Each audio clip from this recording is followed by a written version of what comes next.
Hi, everyone. Happy Thursday. Welcome back. I'm excited about today's topic because I was thinking about it yesterday and I just got fired up because I love talking about purpose. That's what we're going to talk about today.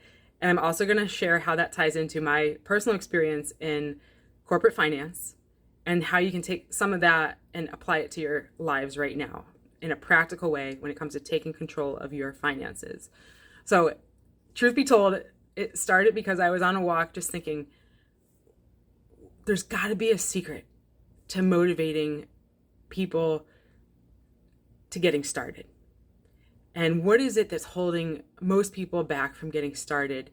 And what is it that stops people from continuing? And I just was reflecting on that, myself included. I'm saying people, but I mean, like, what was that mental challenge that I ran into over and over and over again?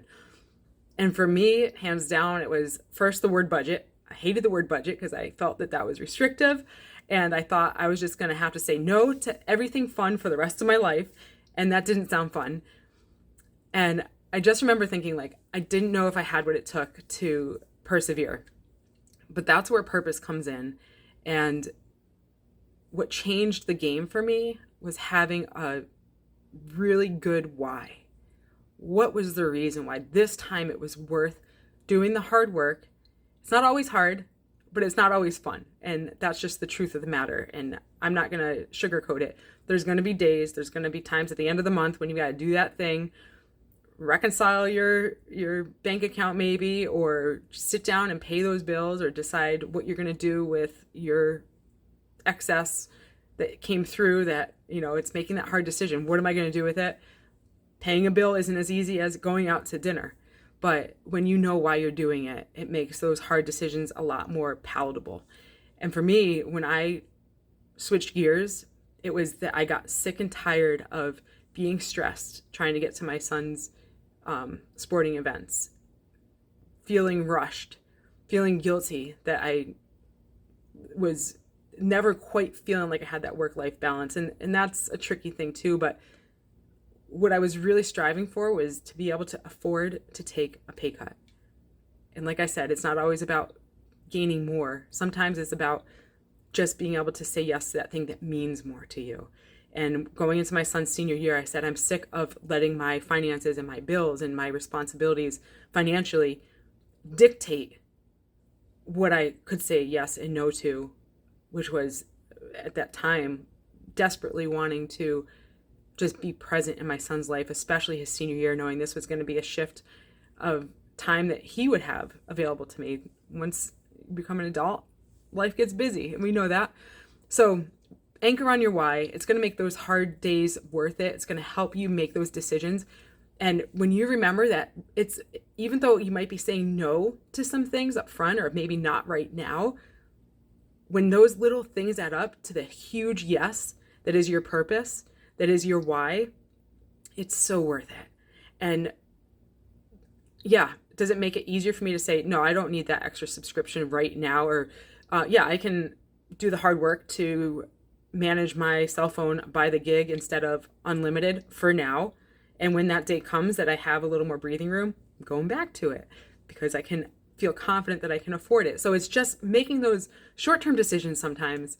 And so as I was walking, I do a lot of thinking when I'm walking, and I couldn't help but just kind of reflect on, like, what is it that makes it so hard to get started, and what is it that makes it so hard to stick with it? And a lot of times for me, it's that mental hurdle of, it just feels like I'm going to be saying no, and I'm going to have to cut back on my expenses. All these kind of negative connotations to what it felt like it meant to take control of your finances.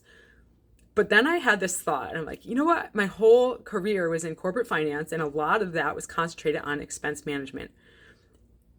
And when you think about corporate America, and I did budgeting, like I did reporting on the whole picture, money in and money out, what's left over.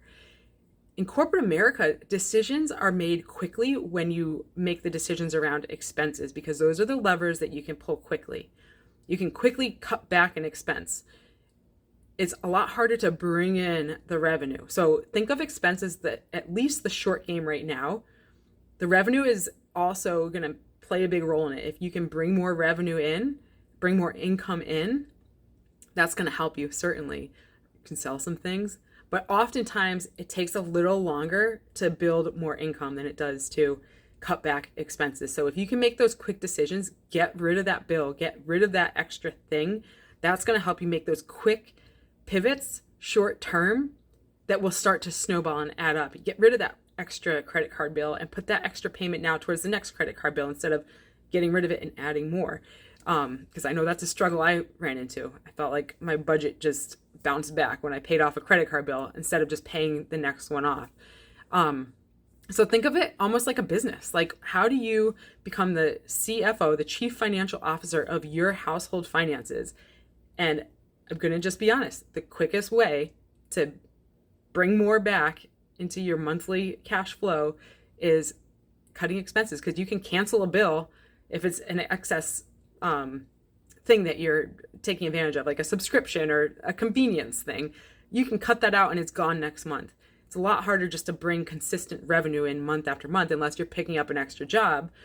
You definitely have more options now with the virtual world or those delivery options, pizza. You can do anything. You can get creative, but generally speaking, it's a lot quicker to cut out an expense than it is to add income. Both are important, but one's more of the short game, the other one's a little more of the long game. And when you get extra income, instead of spending more, the idea is you're going to put that towards positioning yourself financially for what matters most. So I wanted to share that. That's just kind of a practical application that hit me where, it's not always emotional. Like, it's not that you're intentionally being forced to deprive yourself.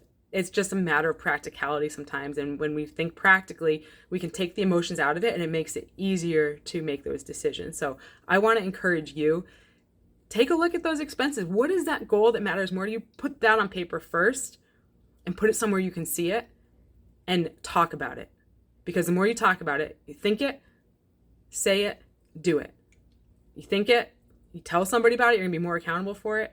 And then you do it. Write it on paper and come up with a plan. That's where I love to help people, is the practical application of how do you get a vision into reality and what's the roadmap, the financial roadmap to get you there. So as always, please reach out to me, leah@moneywisemom.com, if you want to connect, talk more about that. But I just want to give you some encouragement and a practical application you can start doing today. That's all for now, and I'll see you guys next time.